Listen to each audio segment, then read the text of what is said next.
नमस्कार, अभिवादन स्वीकार कीजिए। आप देख रहे हैं इंडिया न्यूज का डिजिटल प्लेटफॉर्म। आपके साथ में हूं शबाब। तुर्की के साथ बढ़ते तनाव को देखते हुए एयर इंडिया ने बड़ा फैसला लिया है।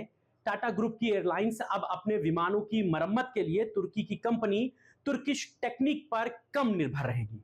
सीईओ कैम्पबेल विल्सन ने बताया है कि एयर इंडिया अब अपने बोइंग 777 और 787 विमानों को मरम्मत के लिए दूसरे देशों में भेजेगी। भारत सरकार भी तुर्की के प्रति सख्त रवैया अपना रही है, इसीलिए एयर इंडिया ने यह फैसला लिया है। सेना के ऑपरेशन सिंदूर के दौरान तुर्की ने पाकिस्तान का खुला समर्थन किया था। इसके बाद से भारत में तुर्की के उत्पादों और सेवाओं का व्यापक रूप से बहिष्कार हो रहा है। एयर इंडिया के सीईओ कैम्पबेल विल्सन ने कहा है कि विमानों की मरम्मत का काम एक ग्लोबल बिजनेस है। उन्होंने यह भी बताया कि हालात बदलने पर एडजस्ट करने में थोड़ा समय जरूर लगता है, लेकिन हम राष्ट्रीय भावनाओं का ध्यान रखते हैं। हम ये भी देखते हैं कि लोग हमसे क्या चाहते हैं। इसका मतलब यह है कि एयर इंडिया ये देखेगी कि भारत के लोग क्या चाहते हैं और उसी के अनुसार काम करेगी। अभी तुर्किश टेक्निक एयर इंडिया के कुछ बड़े विमानों की मरम्मत करती है। विल्सन ने कहा है कि अभी कुछ समय के लिए एयर इंडिया को अपने विमानों को मरम्मत के लिए विदेश भेजना होगा। वो middle east, south east Asia और अमेरिका में मौजूद सुविधाओं का इस्तेमाल करेंगे। इनमें तुर्किश टेक्निक भी शामिल है, लेकिन बहुत कम संख्या में विमानों को यहां भेजा जाएगा। उन्होंने यह भी कहा कि भारत को इस तरह के काम करने के लिए क्षमता विकसित करने में समय लगेगा। विल्सन ने बताया कि हाल फिलहाल के घटनाक्रमों को देखते हुए हम अपने विमानों को भेजने की जगह बदलेंगे।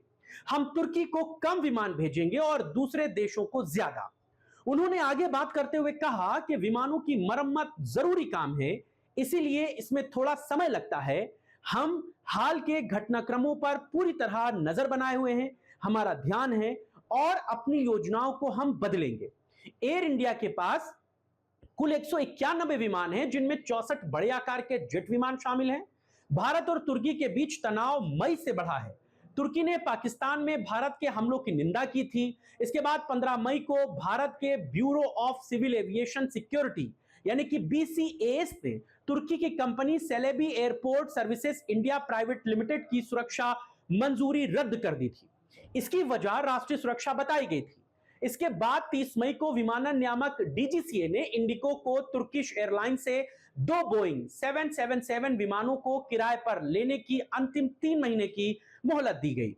यह मोहलत 31 अगस्त को खत्म हो रही है। इसका मतलब यह है कि भारत सरकार तुर्की के साथ अपने संबंधों को लेकर सतर्क है। एयर इंडिया भी सरकार के फैसले का समर्थन कर रही है, इसीलिए एयर इंडिया अब अपने विमानों की मरम्मत के लिए तुर्किश टेक्निक पर कम निर्भर रहेगी और दूसरे देशों में मौजूद सुविधाओं का इस्तेमाल करेगी। एयर इंडिया के इस फैसले से भारत में विमानों की मरम्मत के क्षेत्र को बढ़ावा मिलेगा।